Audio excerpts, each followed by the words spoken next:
Hello दोस्तों, good morning. हाँ भैया, आज हम पढ़ेंगे चैप्टर 4 और इसका नाम क्या है?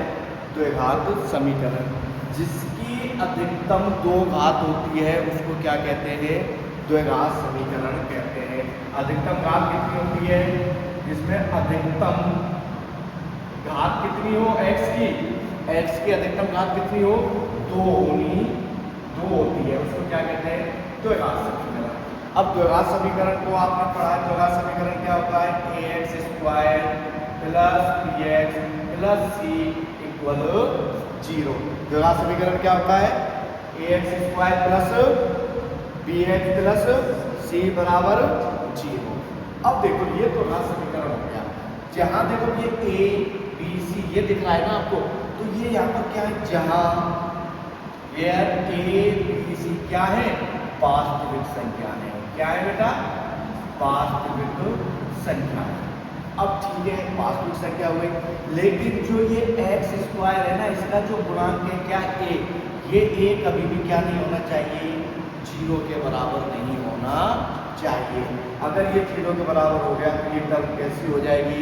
0 हो जाएगी। एक्स हमें क्या मिलेगा? 0, एक्स स्क्वायर 0 मिलेगा। तो ऐसा नहीं होना चाहिए। अब देखो, इस चैप्टर में ये तुमको पता चल गया द्विघात समीकरण होता है, लेकिन इसके अंदर हमको पढ़ना क्या है? इसके अंदर पढ़ना एक फॉर्मूला होता है श्रीधराचार्य। क्या फॉर्मूला है? श्रीधराचार्य सूत्र। और भैया ये क्या होता है? ये होता है -b plus minus under root b square minus 4ac बटे 2a। क्या होता है? -b plus minus under root b square minus 4ac बटे 2a। अब देखो, इस रूट के अंदर तुम्हें क्या दिख रहा है? b square minus 4ac। तो देखो, हमने जो फॉर्मूला लिया था a b c, सारी वैल्यू जिसके अंदर मिल रही है या नहीं मिल रही है? तो देखो यहाँ से ये क्या है? तो ये b स्क्वायर माइनस 4ac होता है। इसको कहा जाता है श्रीधराचार्य फॉर्मूला, इसको कहते हैं विविक्त कर। क्या कहते हैं? विविक्त कर कहा जाता है। क्या कहा जाता है इसको? विविक्त कर कहा जाता है। अब इस विविक्त कर की 3 कंडीशन होती है, 3 शर्तें होती हैं। और वो 3 शर्तें क्या होती हैं? मैं इधर लिख रहा हूँ बेटा उसको। पहली शर्त, पहली भैया क्या? यदि b square minus 4ac greater then है इसके 0 के। इसका मतलब ये है कि जब आप a b c की वैल्यू रखोगे यहाँ पर, तो वो वैल्यू बड़ी मिलेगी किससे? 0 से। इसका मतलब ये कि हमें धनात्मक नंबर मिलेगा कुछ ना कुछ, 1 2 3 4 कहाँ तक? अनंत तक। 0 से बड़ी यही होती है। तो अगर b स्क्वायर माइनस 4ac बराबर 0 है, तो यहाँ पर क्या मिलेंगे? दो भिन्न वास्तविक हल। कैसे मिलेंगे हमें? यहाँ से 2 भिन्न वास्तविक हल। अगर ये प्लस है तो यहाँ से हमें 2 वैल्यूज मिलेंगी अलग अलग, ठीक है ना? कंडीशन नंबर सेकंड, यदि b square minus 4ac equal क्या हो? 0 के। यहाँ अगर हम abc का मान रखें और ये 0 के बराबर आ जाता है, तो उस कंडीशन में क्या कहलाता है? दो समान वास्तविक हल। मतलब जो भी वैल्यू मिलेगी वो समान मिलेगी। अगर 1/2 मिल रही है तो दूसरी वैल्यू कितनी मिलेगी? 1/2 मिलेगी। ठीक है, 2 मिल रही है तो दूसरी भी क्या मिलेगी? 2 मिलेगी। 3 मिल रही है तो 3 मिलेगी। ठीक है ना? ये इसका मतलब ये था, 2 समान वास्तविक हल। और थर्ड कंडीशन क्या है भैया? थर्ड कंडीशन है यदि b square minus 4ac less than 0। यदि b स्क्वायर माइनस 4ac छोटा है किससे? 0 से। तो इस कंडीशन में क्या होता है? इसका मतलब क्या होता है? कोई वास्तविक हल नहीं होता, कोई वास्तविक हल नहीं होता है। ये 3 कंडीशन होती है। इस चैप्टर में हमको पढ़ना क्या है? श्रीधराचार्य फॉर्मूला पढ़ना है। सबसे पहले हमें क्या निकालना होता है? b square minus 4ac। ये देखना होता है कि b स्क्वायर माइनस 4ac की इसकी वैल्यू कैसी है, ग्रेटर देन है क्या, इक्वल है क्या, या फिर 0 से छोटा है, ठीक है ना। इस प्रकार हम इनके मूल निकालेंगे।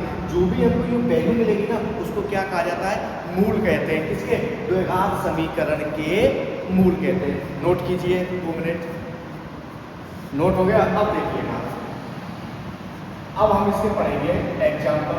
एग्जाम्पल क्या है तो देखिएगा, देखो क्या पहला एग्जाम्पल कह रहा है कि निम्न स्थितियों को गणितीय रूप में व्यक्त कीजिए। कुछ परिभाषा दे रखी है और कह रहा है इसको गणितीय फॉर्मेट में हमको लिखना है। उदाहरण नंबर पहला देखो, मैं बनाना सिखा देता हूँ आपको कि ये क्या होता है। उदाहरण नंबर फर्स्ट देखो क्या करना है, मैं पहले थ्योरी पढ़ देता हूँ। जॉन और जीवंती दो हैं, जॉन है एक है जीवंती। जॉन और जीवंती दोनों के पास कुल मिलाकर 45 कंचे हैं। कुल कंचे कितने हैं, सबसे पहले कंचों की संख्या लिखो। कुल कंचे कांच के होते हैं ना, बचपन में खेलते हैं। कुल कंचे कितने, 45। लेकिन ये नहीं पता कि जॉन के पास कितने हैं और जीवंती के पास कितने हैं। तो सबसे पहले माना क्या लिखोगे, जॉन के पास कंचों की संख्या, जॉन के पास कंचों की संख्या क्या है, जो किया मैंने x। कुल कितने, 45। लेकिन हमें ये नहीं पता किसके पास कितने हैं। इतना पता है कि टोटल दोनों को मिलाकर कितने हैं, 45 कंचे हैं। अब देखो जॉन के पास कंचों की संख्या कितनी, x। अगर मैं टोटल में से जॉन के कंचों को घटा दूं तो किसके निकल के आ जाएंगे, जीवंती के। तो यहां से लिखोगे जीवंती के पास कंचों की संख्या, जीवंती के पास कंचों की संख्या। अगर कुल कंचों में से मैं जॉन के कंचे घटा दूं तो किसके निकल के आ जाएंगे, जीवंती के निकल के आ जाएंगे। ठीक है, आगे देखो क्या कह रहा है, यहां तक हमने इसको कर दिया। अब कह रहा है दोनों 5-5 कंचे खो देते हैं। मतलब जो उनके पास कंचे थे उनमें से उसने कितने कितने खो दिए, 5। कितने कंचे खो दिए, 5। जब आदमी खोता है तो जोड़ता है या माइनस करता है, माइनस। अरे जैसे समझो मेरे पास 100 रुपए है, 10 रुपए मेरे से खर्च हो गए, मतलब खो गए, गिर गए, ऐसे समझो। तो मेरे पास कितने बचे, अब 90। तो वो माइनस हुए या प्लस हुए, माइनस। तो उसी प्रकार इसके पास कुल कितने कंचे थे, x। इसमें से कितने कंचे खो दिए, 5। तो मैंने टोटल में से कितना घटा दिया, 5। अब इसके पास कितने कंचे, 45 माइनस x। इसमें से भी मैंने कितना घटा दिया, 5 घटा दिया। अब देखो 45 में से 5 गए तो क्या आ गया, 40 माइनस x। ठीक है, अब आगे क्या कह रहा है, अब उनके पास कंचों की संख्या का गुणनफल, दोनों के पास जो कंचे हैं उनकी संख्या का गुणनफल। जॉन के पास कितने कंचे, x माइनस 5, और जीवंती के पास कितने, 40 माइनस x। इन दोनों का गुणनफल के 124 है। तो कह रहा है कि हम जानते होंगे कि प्रारंभ में उनके पास कितने कंचे थे। तो देखिए भैया इनका गुणा कर दो। सबसे पहले x का गुणा 40 के साथ करोगे तो 40x। ओके, अब ये प्लस का x है, ये माइनस का। अब x का गुणा जब माइनस x से करोगे तो क्या आएगा, माइनस के x स्क्वायर। ओके, अब 5 का करो, माइनस 5 का गुणा 40 से करोगे तो माइनस के 200। और माइनस 5 का गुणा माइनस x के साथ करोगे तो क्या आएगा, माइनस माइनस प्लस, और 5 का x से क्या, तो 5x, और बराबर में क्या है, 124। अब देखो 40x, यहाँ पर कितना है, 5x। इनको ऐड कर दो तो यहाँ से क्या बन गया, 40x। ये क्या है, माइनस के x स्क्वायर माइनस के 200 बराबर क्या है, 124। अब आपको पता होना चाहिए जो द्विघात समीकरण होता है उसके इक्वल में क्या होता है, हमेशा 0 होता है। ठीक है ना, लेकिन यहाँ क्या है, 100। तो ऐसा करो, यहाँ पर मैंने क्या बताया था, जो x स्क्वायर है वो कैसा होना चाहिए, धनात्मक। कैसा होना चाहिए, तो मैं सारी वैल्यूज को उधर लेके जा रहा हूँ। इस वैल्यूज को देखो, अब मैं x को इधर ले, x स्क्वायर को इधर लेके गया, ये नेगेटिव तो इधर जाके कैसा हो जाएगा, पॉजिटिव हो जाएगा। ठीक है, तो देखो इधर जाके क्या हो गया, पॉजिटिव। तो x स्क्वायर, इसको मैं x को इधर लेके गया दूसरी साइड, तो 40x माइनस के 40। अब ये माइनस का 200 इधर जाके कैसा हो जाएगा, प्लस का।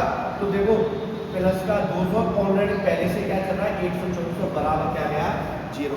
जब मैं ये सारी वैल्यूज उधर ले गया तो यहाँ क्या बच गया, जीरो बच गया। अब देखो एक्स स्क्वायर माइनस 40x, 200 में 124 को ऐड करोगे तो कितना आएगा भैया, 324 बराबर जीरो। क्या ये द्विघात समीकरण बन रहा है? अरे द्विघात समीकरण है क्या, नहीं है?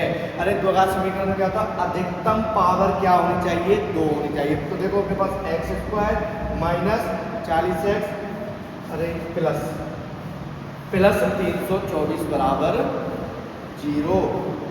45x, बिल्कुल बिल्कुल बिल्कुल, यहाँ से क्या आ जाएगा 45x और यहाँ भी क्या आ जाएगा 45x और यहाँ भी क्या आ जाएगा बेटा 45x। क्या ये द्विघात समीकरण को संतुष्ट करता है? बिल्कुल करता है। यह द्विघात समीकरण को क्या करता है, संतुष्ट करता है। अब देखो इतना तो पता है कि ये द्विघात समीकरण है। अब हम श्रीधर आचार्य फॉर्मूले को यूज करते हुए x की वैल्यू निकालेंगे। किसकी वैल्यू निकालेंगे हम, x की वैल्यू निकाल। इसके अब टुकड़े नहीं करने हमें, पहले करते थे ना, इसका और इसका मल्टीप्लाई किया तो जोड़ने घटाने पर क्या आना चाहिए, प्लस माइनस, और गुणा करने पर क्या आना चाहिए 324। अब हम इसमें किसका यूज करेंगे, द्विघात समीकरण। द्विघात समीकरण क्या होता है भैया, श्रीधराचार्य का यूज करेंगे। सॉरी, श्रीधराचार्य फॉर्मूला क्या होता है, minus B plus minus under root B square minus 4ac और बदले में क्या आ रहा है 2a। अब देखो एक्स स्क्वायर का गुणांक कितना, मतलब a होता है x के साथ, तो इसका a की वैल्यू कितनी है अपने पास, अरे एक्स स्क्वायर का गुणांक क्या दिख रहा है आपको यहाँ a, तो a की वैल्यू क्या हो गई अपने पास, पहले लिख लो a। अब देखो यहाँ पर क्या होता है द्विघात समीकरण में bx, तो यहाँ से b की वैल्यू क्या है, अरे x का जो गुणांक होता है वो b की वैल्यू देता है, साइन के साथ में माइनस के 45, ठीक है। और अपने पास c की वैल्यू क्या है 324, ओके। अब सबसे पहले हमको चेक करना है कि बी स्क्वायर माइनस 4ac जो 3 शर्त लिखाई थी कि उनमें से किसको सेटिस्फाई कर रहा है। तो अपना क्या सबसे पहले चेक करो, B square minus 4ac, B क्या है अपने पास माइनस के 45 इसका होल स्क्वायर माइनस 4, ए की वैल्यू क्या है 1 और सी की वैल्यू क्या है 324। अब देखो यहाँ पर नेगेटिव हो या पॉजिटिव हो, जैसे ही घात सम होती है तो वो कैसा हो जाता है, धनात्मक हो जाता है। तो सबसे पहले आप करोगे 45 गुणा 45, स्क्वायर का मतलब यही होता है 5 5 25 225 गुणा 4 180 और कितना आ गया 5203 3025, कितना आ गया 3025 माइनस, अब देखो वहां मल्टीप्लाई कर दो, 4 4 16 4 4 9 4 क्या 12, ठीक है। अब देखो यहाँ से क्या कंडीशन मिल रही है, अब ये 3025 में से अगर मैं 1296 घटाऊंगा तो धनात्मक वैल्यू आएगी या नहीं आएगी, तो वो जीरो से बड़ा है या नहीं है। तो जब जीरो से बड़ा होता है, मैंने लिखाया था कि B square minus 4ac greater than zero, तो दो भिन्न क्या मिलते हैं वास्तविक हल। तो इसका मतलब हमको जो x का मान मिलेंगे वो कैसे मिलेंगे, दो मिलेंगे, वो भी कैसे भिन्न भिन्न। तो ठीक है, अपन ये निकाल के देखेंगे। तो एक बार इसको नोट करो।